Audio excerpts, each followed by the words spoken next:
சனிப்பெயர்ச்சி பலன் 2026 வாக்கிய பஞ்சாங்கப்படி தனுசு ராசி என்பர்களே.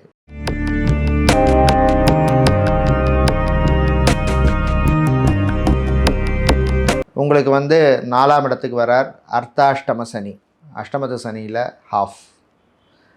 ஸோ அதனால் எல்லா விஷயத்துலையும் கொஞ்சம் கவனமாக இருக்கணும்.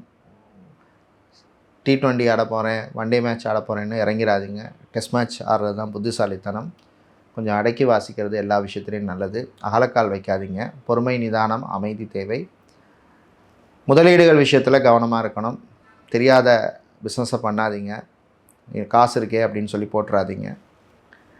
இந்த காலப்பகுதியில் மாணவர்கள் படிப்பில் கொஞ்சம் கவனமாக இருக்கணும். கான்சன்ட்ரேஷனோடு இருக்கணும்.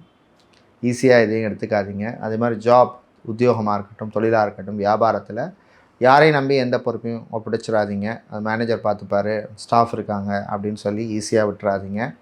அப்புறம் நாளைக்கு பிஸ்னஸே அவங்க கையில் போயிடும். நீங்கள் வீட்டில் உட்காந்துருக்க வேண்டியதான். இந்த காலப்பகுதியில் பார்த்திங்கன்னா கல்யாணம் சம்மந்தமான விஷயங்களில் ரொம்ப முரண்டு பிடிக்காதீங்க. வரன்கள், நல்ல வரன்கள் கிடைச்சா அக்செப்ட் பண்ணிக்கோங்க. இந்த பகல் கனவெல்லாம் ரொம்ப கண்டுட்டு இருந்தீங்கன்னா அப்புறம் கஷ்டம். தசாபுத்தி நல்லா இருந்ததுன்னா வேணால் உங்களுக்கு ஒரு ப்ளஸ் இருக்கும், இல்லைனா அதில் மைனஸ் இருக்கும். இப்போ தசாபுத்தியும் சரியாக இல்லைன்னா ரியாலிஸ்டிக் ஏதோ, யதார்த்தம் ஏதோ அதை பார்த்துட்டு போகிறது தான் கரெக்டு. அடுத்தது வேலை பார்த்துட்ருக்கீங்க. ஏதோ ஒரு வேலை நல்ல சம்பளம் இருக்குன்னா திடீர்னு இந்த வேலை எனக்கு பிடிக்கலை, ப்ரெஷர் கூட, அந்த வேலையை நானே ரிசைன் பண்ணிவிட்டு வேறு வேலை தேட போகிறேன், வேறு இதை விட பெட்டர் சம்பளத்தில் போக போகிறேன் அப்படின்லாம் ரிஸ்க் எடுக்காதீங்க. அதனால் கொஞ்சம் கேர்ஃபுல்லாகவே இருக்கிறது நல்லது. வேலை தானாக போச்சுன்னா அது வேறு விஷயம், நம்மளாக வெளியில் வர வேண்டாம். அதனால் கொஞ்சம் கேர்ஃபுல்லாக இருங்க.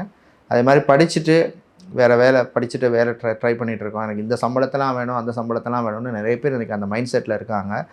உண்மைதான். ஆனால் புத்திசாலித்தனம் கிடைக்கிற வேலையை அக்செப்ட் பண்ணிவிட்டு போயிட்டு அதில் நம்ம எக்ஸ்பீரியன்ஸை கெயின் பண்ணிவிட்டு பெட்டர் சேலரிக்கு போகிறது தான் புத்திசாலித்தனம். அதை நிறைய பேர் அது அக்செப்ட் பண்ணுறது கிடையாது. அது சரியான அப்ரோச் கிடையாது. ஸோ அதனால் அந்த விஷயங்கள் எல்லாம் கொஞ்சம் கேர்ஃபுல்லாக இருங்க. அதே மாதிரி கடன் வாங்குறது, கடன் கொடுக்கறது, எல்லா விஷயத்திலும் கவனம் தேவை. உறவுகள்கிட்ட விட்டு கொடுத்து போங்க. காதலர்கள் கவனமாக இருக்கணும். ரிலேஷன்ஷிப்பில் இருக்கவங்களும் கவனமாக இருக்கணும். தம்பதிகள் ஒற்றுமையாக இருக்கணும். தேவையில்லாத பழைய விஷயங்கள், தேவையில்லாத ஹிஸ்ட்ரியெல்லாம் பேசி புது பிரச்சனையெல்லாம் உருவாக்காதீங்க. உங்களுக்குள்ளே ஏதாவது பிரச்சனை இருந்தால் நீங்களே உட்காந்து பேசுங்க. அதே மாதிரி மறுமணம் சம்மந்தமான விஷயங்கள் எல்லாம் கொஞ்சம் கேர்ஃபுல்லாக இருக்கணும். ப்ரொஃபைல் விஷயங்களில் கோர்ட் கேஸ் வழக்கு, இல்லைனா டிவர்ஸ் சம்மந்தமான விஷயங்கள், விவாகரத்து, இல்லைனா சொத்து சம்மந்தமான விஷயங்கள் எல்லாம் கொஞ்சம் விட்டு கொடுத்து போகிற மாதிரி சூழ்நிலை ஏற்படும். நன்மைக்கேன்னு எடுத்துகிட்டு போனீங்கன்னா அது உங்களுக்கு நல்லது. அதே மாதிரி வெளிநாடு சம்மந்தமான விஷயங்கள் நடக்கலை அப்படின்னா அதிலே தொங்கிட்டு இருக்காதிங்க. அடுத்து என்ன ஆப்ஷனோ அதை பார்த்துட்டு போயிட்டே இருக்கணும். அதே மாதிரி இந்த காலப்பகுதியில் ஆரோக்கிய விஷயங்கள், மருத்துவ செலவுகள் சிலருக்கு இருக்கும். ஸோ அதனால் அதுக்கேற்ற மாதிரி நம்ம நம்மளுடைய லைஃப் ஸ்டைலை மாற்றிக்கிறது நல்லது. இந்த காலப்பகுதியில் தீய பலன்கள் குறைய, நல்ல பலன்கள் கிடைக்க நீங்கள் வழிபட வேண்டிய தெய்வ வழிபாடு அப்படின்னு பார்த்தோம்னா கால பைரவர் வழிபாடு. பைரவரை பிடிச்சிக்கங்க. பைரவருக்கு நீங்கள் மெழுகு தீபம் போட்டு வழிபடுவது விசேஷம். உங்களுக்கு இந்த காலப்பகுதியில் 50% நல்ல பலன்கள் கிடைக்கும். தசாபுத்தி நல்லா இருந்ததுன்னா உங்களுக்கு தாக்கம் குறையும், ப்ளஸ்ஸோ மைனஸோ இருக்கும்.